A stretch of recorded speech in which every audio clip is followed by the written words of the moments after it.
केंद्र शासनाच्या विविध योजना समाजातील वंचित घटकांपर्यंत पोहोचाव्यात तसेच त्यांना या योजनांचा लाभ मिळावा यासाठी विकसित भारत संकल्प यात्रा ही विशेष मोहीम 24 नोव्हेंबर ते 26 जानेवारी 2024 या कालावधीत हिंगोली जिल्ह्यात राबवण्यात येत आहे। या मोहिमेअंतर्गत सोमवार दिनांक 1 जानेवारी 2024 रोजी जिल्ह्यातील विविध 10 ग्रामपंचायतीमध्ये चित्ररथाद्वारे शासकीय योजनांची माहिती दिली जाणार आहे। तसेच लाभार्थ्यांना विविध लाभांचे वितरण, नाव नोंदणी करण्यात येणार आहे।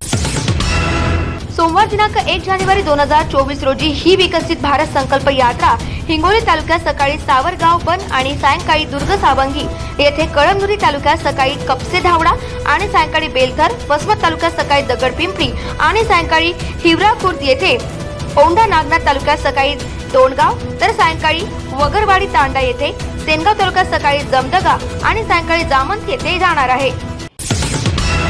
या विकसित भारत संकल्प यात्रेदरम्यान प्रधानमंत्री आवास योजना, जल जीवन मिशन, आयुष्यमान भारत योजना, प्रधानमंत्री उज्ज्वला योजना, ओडीएफ प्लस मॉडेल ग्रामपंचायत, स्वच्छ भारत मिशन, कृषी विभागाच्या योजना, माय भारत, धरती कहे पुकार के, मेरी कहाणी मेरी जुबानी आदी योजनांची माहिती देण्यात येत आहे।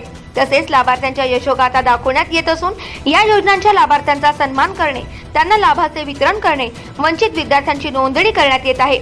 यासाठी संबंधित गावातील जास्तीत जास्त नागरिकांनी उपस्थित राहून योजनांचा लाभ घ्यावा असे आवाहन जिल्हा प्रशासनाने केले आहे। शासनाच्या विविध योजनांचा लाभ सामान्य नागरिकांपर्यंत पोहोचून त्यांचा विकास करण्यासाठी विकसित भारत संकल्प यात्रा काढण्यात आली असल्याचे प्रतिपादन केंद्रीय कामगार आणि रोजगार आणि पर्यावरण, वन आणि हवामान बदल मंत्री भूपेंद्र यादव यांनी यावेळी केले।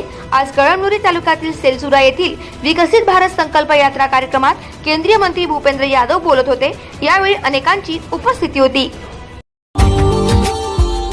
Subscribe now and press the bell icon. Never miss an update.